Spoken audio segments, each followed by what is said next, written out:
Right sir, ఈరోజు మరి cabinet meeting కూడా నిర్వహించారు. ముఖ్యంగా క్యాబినెట్ మీటింగ్లో ఆ నిరుద్యోగ భృతి అలాగే ఉద్యోగ కల్పన 20 లక్షల ఉద్యోగ కల్పనలకు సంబంధించి కూడా కీలకమైన నిర్ణయాలు తీసుకున్నట్టు తెలుస్తా ఉన్నా సార్.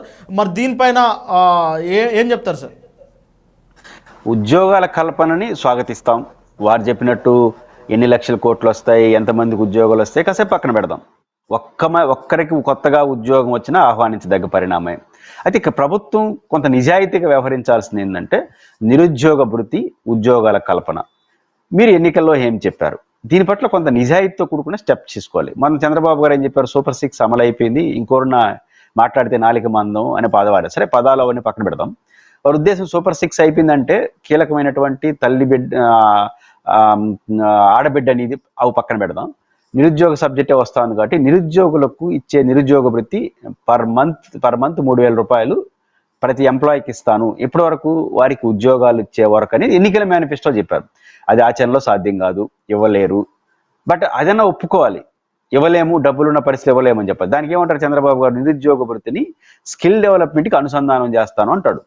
స్కిల్ డెవలప్మెంట్ అంటే అర్థం ఏమిటి? ఉద్యోగ అవకాశాలు పొందడం కోసం నిరుద్యోగ యువతకి ఇచ్చే ట్రైనింగ్, నైపుణ్యాన్ని అభివృద్ధి చేయడం. ఇప్పుడు మీరు నేను ఇంటర్వ్యూ పోయినప్పుడు నాకు నైపుణ్యాన్ని క్రియేట్ చేస్తే నేను తొందరగా సెలెక్ట్ అవుతాను. అంటే ఉద్యోగ అవకాశాలు అందిపుచ్చుకోవడం కోసం ఇచ్చేదే నైపుణ్యాభివృద్ధి. దానికి నిరుద్యోగ వృత్తికి లింక్ ఏంటి? ఉపాధి అవకాశాలు వచ్చేంత వరకు కదా ఇచ్చేది నిరుద్యోగ భృతి అంటారు. కాబట్టి నిరుద్యోగ భృతి ఇవ్వలేమని చెప్పండి నిజాయితీగా. అలా కాకుండా దానికి లింక్ పెడుతున్నామని చెప్తే దొంగ తిరుడు అవుతుంది, ఇచ్చిన హామీని ఉల్లంఘించినట్టు అవుతుంది. రేపు ప్రతిపక్షం అదే అడుగుతుంది. 2 ఉపాధి అవకాశాలు 20 లక్షలు, గుడ్, మంచి టార్గెటే పెట్టుకోండి. ప్రతి నిరుద్యోగికి ఉపాధి వచ్చే అవకాశం కల్పించే పద్ధతి చేయండి. బట్ మీరు చెప్తున్న దాంట్లో వచ్చిన ఇబ్బంది ఏంటంటే అదో 1,00,000 కోట్లు, ఇదో 1,00,000 కోట్లు, అన్నో 20 లక్షలు. గత ప్రభుత్వం ఏమీ చేయలేదు. ఈ సంవత్సరం పూర్తయిన నేపథ్యంలో దాదాపు 9 లక్షల కోట్లు, 10 లక్షల కోట్ల రూపాయలు ఒప్పందాలు చేసుకుని ఉన్నారు. గ్రౌండ్ అయింది ఎంత ఇప్పటివరకు చెప్పలేదు.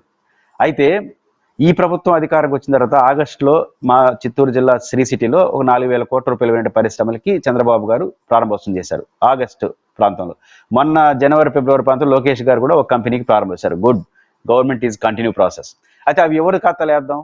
ఇప్పుడు జూన్ 12వ తేదీ ఆయన ప్రమాణ స్వీకారం చేశారు. ఆగస్టులో పరిశ్రమను ఇనాగ్రేట్ చేశారంటే సాధ్యమైన 3 నెలల్లో పరిశ్రమ రావడం, పెట్టడం, కట్టడం అన్నీ అయిపోతుంది. అది పాత ప్రభుత్వం చేసిందే.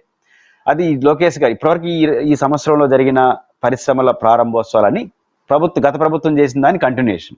ఈ ప్రభుత్వం చేసింది ఈ సంవత్సరంలో ఏం చేసిందని నేను అన్ను. అది ధర్మం కూడా కాదు. ఎందుకంటే రావడం పరిశ్రమ తీసుకొచ్చి ప్రారంభించడం ఎవరి తరం కాదు, 2-3 ఏళ్ళు పడుతుంది.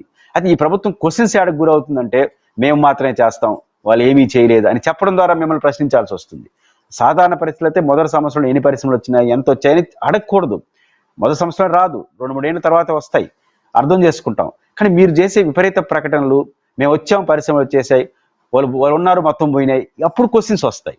కాబట్టి ఈ ప్రభుత్వం ఉద్యోగ ఉపాధి అవకాశాల కల్పన, పెట్టుబడుల ఆకర్షణ అనేది వెల్కమ్, మీరు చేయండి, ఓపికగా చేయండి, అభ్యంతరం లేదు.